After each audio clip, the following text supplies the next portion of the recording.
Leading Ladies, a Zambian podcast on historical women leaders. The assumption in our past has been that women never played a part in the justice sector. In reality, some women have been pathfinders in the landscape of our country. Meet Chabala Tuna, the elephant meat trader.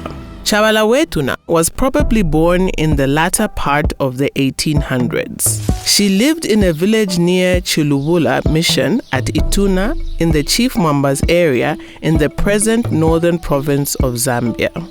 At that time, the country was called Northern Rhodesia, and Chabala was engaged in curing elephant meat and transporting it to Kasama, which was the main food depot for the British colonial administration.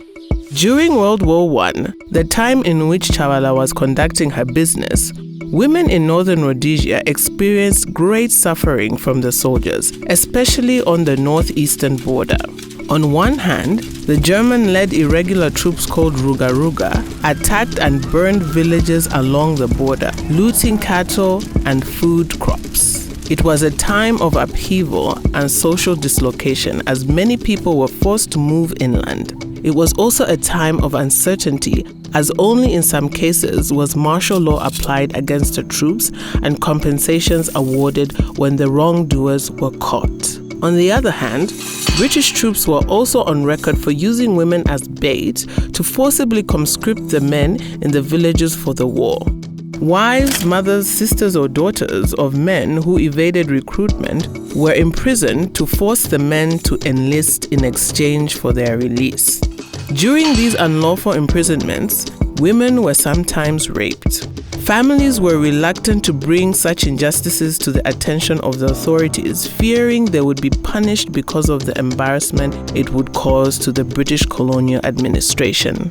Families also feared damaging the reputation of the women, as men often opted to divorce their wives, and in the case of young girls, marriage prospects became limited. Because Chabala was engaged in the elephant meat trade, she often came in contact with the officials of the British administration at Kasama.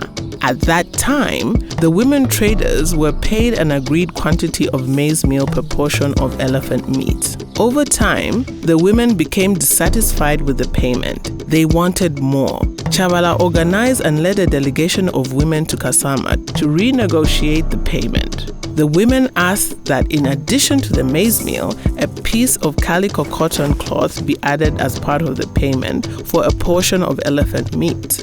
But the British officials refused, as always, quoting rules and regulations. Annoyed and disappointed by this turn of events, Chabala returned to her village only to find her niece, who had just celebrated her puberty rites, Ichisungu, raped by a British soldier. When the family sat together to discuss the matter, her brother, the father of the girl, and the rest of the family were fearful of the social repercussions for the girl and a negative response from the British administration. They decided not to push the matter further. Chabala alone wanted the family to pursue the matter and felt that the British soldier should pay for the crime. Undeterred by even more arguments from her family, Chabala refused to let the matter drop. She traveled back to Kasama to officially report the matter and protest. Used to engaging the colonial administration in her trading business, she demanded that the same rigor of rules and regulations they quoted to her be followed, and whoever raped her niece be made to pay for the crime. The family and the girl were compensated, and an apology from the British colonial administration was given.